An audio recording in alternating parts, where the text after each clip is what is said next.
Sorotan lain di Kompas Malam, Saudara, Gubernur Daerah Jakarta, Pramono Anung, menanggapi soal tunjangan rumah anggota DPRD sebesar 70 juta rupiah per bulannya. Pramono bilang hal ini sudah dikomunikasikan dengan DPRD. Pramono menegaskan kewenangan mengenai besaran tunjangan berada di tangan DPRD. Pramono akan menunggu hasil pembahasan yang dilakukan Dewan terkait aturan itu, apa tetap berlaku atau dievaluasi di kepemimpinannya.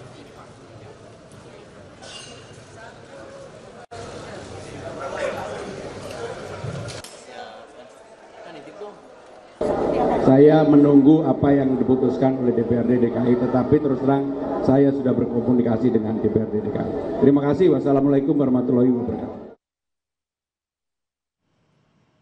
Setelah tunjangan rumah anggota DPR yang mencapai puluhan juta rupiah memicu polemik, kini giliran tunjangan perumahan anggota DPRD di beberapa provinsi yang juga ikut disorot.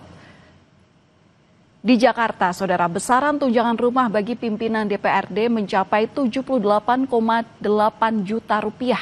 Sementara untuk anggota DPRD Jakarta menerima 70,4 juta rupiah per bulan. Lalu di Jawa Barat, pimpinan DPRD bisa menerima tunjangan rumah mulai dari 65 juta rupiah sampai dengan 71 juta rupiah per bulannya. Sementara anggota DPRD Jawa Barat menerima 62 juta per bulan. Di Jawa Tengah, pimpinan DPRD bisa menerima tunjangan rumah sekitar 72,3 juta rupiah sampai dengan 79,6 juta rupiah per bulannya. Untuk anggota ini mencapai 47,7 juta kalau di Yogyakarta. Pimpinan DPRD menerima tunjangan perumahan mulai dari 22,9 juta rupiah sampai 27,5 juta rupiah per bulan. Sementara anggota DPRD ini menerima 20,6 juta rupiah per bulan. Untuk di Jawa Timur, Saudara, pimpinan DPRD menerima tunjangan rumah dari 54,8 sampai dengan 57,7 juta per bulannya. Sementara untuk anggota ini menerima angka 49 juta rupiah per bulan.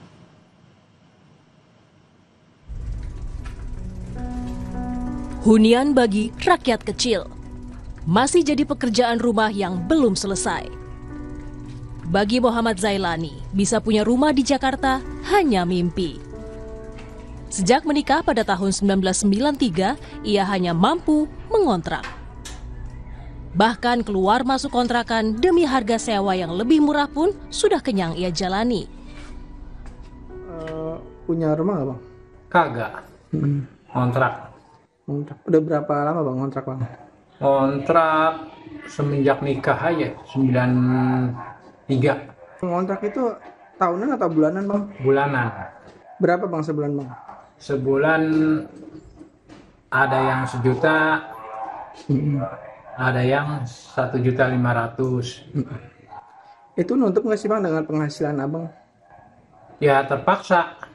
Kalau buat nutup ya enggak. Itu hitungan terpaksa. Kalau Abang sendiri penghasilannya berapa, Bang? Ya penghasilan kita kan buruh, serabutan. Ada kadang-kadang dapat, kadang-kadang kagak. Ya nutup-nutupinnya ya utang sana utang sini.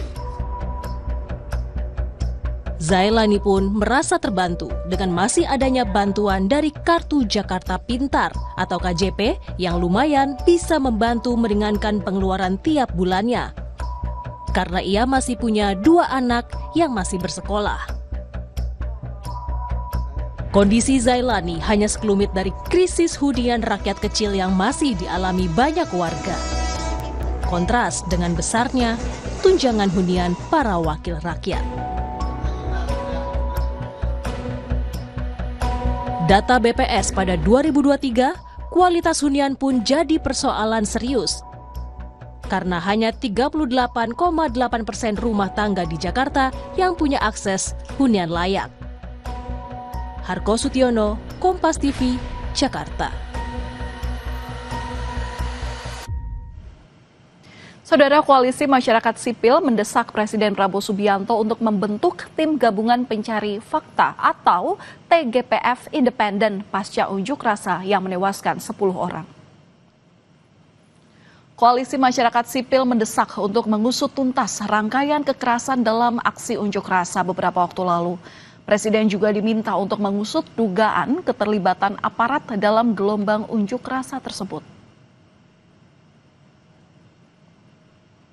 Dalam pernyataan persnya, Hendardi, Ketua Dewan Nasional Setara Institute, meminta agar Presiden Prabowo atau pemerintah harus segera membentuk tim gabungan pencari fakta atau TGPF yang kredibel untuk mengungkap fakta yang sebenarnya, menemukan pola gerakan dan memisahkan penyampaian aspirasi demokratis dan kebebasan mengemukakan pendapat di muka umum yang dijamin oleh konstitusi negara dari agenda-agenda politik terselubung yang menungganginya.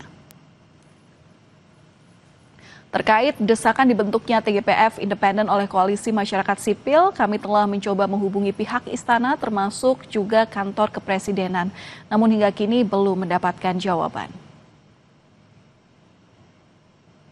Komnas HAM, Saudara, telah mencatat ada 10 korban meninggal dunia akibat aksi demonstrasi yang terjadi pada akhir Agustus 2025. Di antaranya ada pengemudi ojek online Afan Kurniawan di Jakarta, lalu ada Sari Nawati, Sauful Akbar, dan Akbar Basri yang tewas saat kebakaran di kantor DPRD Makassar. Lalu ada juga Rusma Diansyah yang ada di Makassar. Korban meninggal juga ada Sumari, seorang pengemudi becak di Solo, Jawa Tengah. Lalu di Yogyakarta ada mahasiswa Amikom yang bernama Reza Sandi Pratama. Kemudian ada juga Andika Lutfi Falah, seorang pelajar di Jakarta, dan mahasiswa bernama Iko Juliarto Junior di Semarang, Jawa Tengah, dan Septinus Sesa di Manokwari.